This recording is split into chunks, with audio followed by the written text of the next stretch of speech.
Las 6 fobias más comunes, para que uno diga, oye, yo no sé si soy de los raros o no. El miedo a volar, la aerofobia. Uy, extendidísima, sí. Extendidísima. Y el otro día me escribieron unos pilotos que ahora por culpa de la pandemia hay muchísima más gente con ataques de pánico en los aviones y que por favor si podíamos hacer algo al respecto.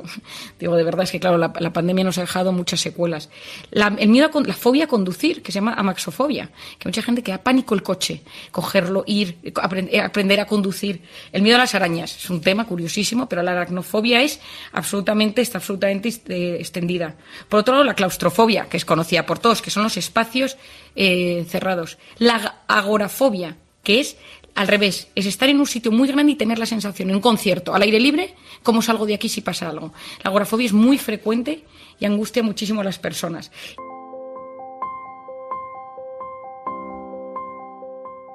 Vamos a hablar en nuestro espacio en el que te cuidamos y te instamos a que te cuides de las fobias, de esos miedos que a veces bloquean a las personas y que dificultan su vida.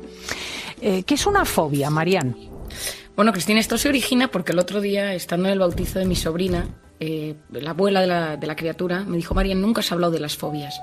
Y Pilar me dijo, tienes que hablar de ello. Y dije, pues mira, tienes razón, porque justo esta semana he tenido 6 casos de fobias muy severos y me parece que es algo que a veces uno no entiende bien lo que es, ¿no? Dice, tengo miedo, tengo fobia, tengo pánico, me bloquea, ¿no? Y entonces me parecía interesante hoy poder hacer una distinción entre lo que es el miedo y lo que es la fobia. La fobia es un miedo irracional a alguna cosa. Puede ser un animal, puede ser las alturas, los espacios, las personas, las situaciones, y ahora entraremos en qué tipos y cuáles son más frecuentes. Pero ese miedo irracional genera una enorme ansiedad e interfiere en la vida del individuo. Es decir, si tú le tienes fobia a una cosa en particular, eso puede bloquear tu día. Miedo a volar, miedo a las alturas, miedo a ciertos animales. Esta semana he tenido una persona con miedo a las lagartijas que me dice que le ha cambiado la vida, ¿no? Yo digo, las lagartijas tampoco será para tanto. Y dice, María, es que todo es susceptible de tener lagartijas, ¿no? Tengo tenido una paciente con miedo a las arañas y entonces vive en constante angustia. O sea, va por la calle, en los edificios, mirando las arañas. Bueno, yo tengo que confesar que tengo una fobia superada, que yo creo que es más ridícula que esas, a las mariposas. No sabes cómo he temido yo a las mariposas. ¿En serio? ¿Por qué?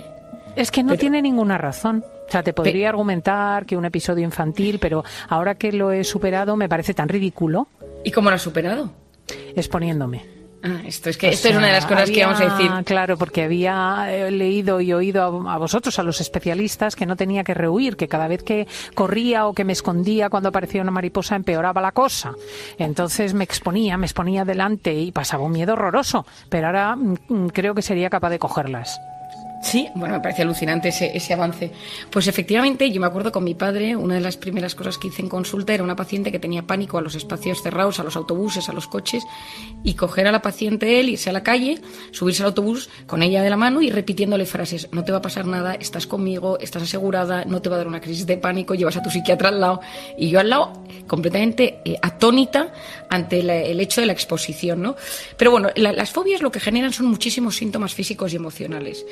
Taquicardias, dificultad para respirar, sensación de opresión en el pecho, temblores, mareo, estómago revuelto, sudoración, sensación de hormigueo. Es decir, el hecho de acercarse a ese miedo o el hecho de pensar sobre ese miedo. Yo tengo una persona muy cercana a la que tiene pánico a las agujas, pero pánico. Entonces, el otro día estábamos hablando con el seguro médico que tenemos que hacer un cambio. Le dicen, bueno, te tienes que hacer un chequeo y le dio un poquito de baja de tensión, se tuvo que tumbar solo por la posibilidad.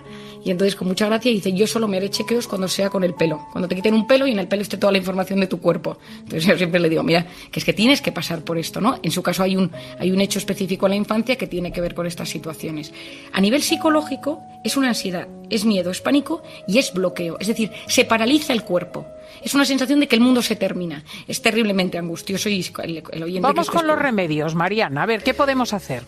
Bueno, lo primero de todo es afrontarlos, es decir, saber que lo tenemos y saber que, yo siempre doy un ejemplo, si tienes miedo a volar y tienes que hacer Madrid y Sao Paulo, empieza primero yendo al aeropuerto y te quedas en la puerta, y luego vete al aeropuerto y pasa la puerta de embarque, y luego súbete a un avión Madrid-Valencia.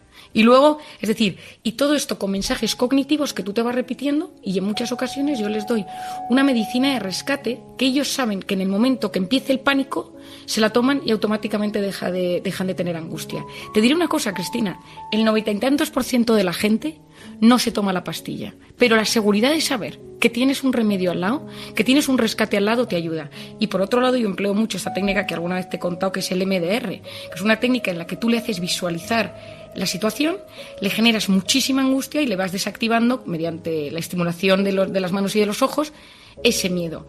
Pero te diré una cosa, Cristina, que me parece interesante para el oyente. Las 6 fobias más comunes, para que uno diga, oye, yo no sé si soy de los raros o no. El miedo a volar, la aerofobia. Uy, extendidísima, sí. Extendidísima. Y el otro día me escribieron unos pilotos que ahora, por culpa de la pandemia, hay muchísima más gente con ataques de pánico en los aviones, y que por favor si podíamos hacer algo al respecto.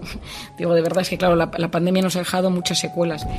El miedo la fobia a conducir, que se llama amaxofobia, que mucha gente que da pánico el coche, cogerlo, ir, aprender a conducir.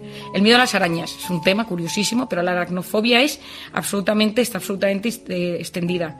Por otro lado, la claustrofobia, que es conocida por todos, que son los espacios cerrados. La agorafobia, que es al revés, es estar en un sitio muy grande y tener la sensación, en un concierto, al aire libre, cómo salgo de aquí si pasa algo. La agorafobia es muy frecuente y angustia muchísimo a las personas. Y luego están todas las específicas, Cristina, que te morirías de la risa, no, pero que al final es gente que tiene fobia al número 13 y tiene un nombre, gente que tiene fobia a coger del ascensor, a las agujas, a la sangre, a las inyecciones, al agua, a las alturas. A casi todo, porque la mente... A casi todo. Bueno, pues este es el consejo de la doctora Marian Rojas, que las fobias se pueden vencer. Muchísimas gracias, Marian, un abrazo. Feliz fin de semana, Cristina. Un gran abrazo.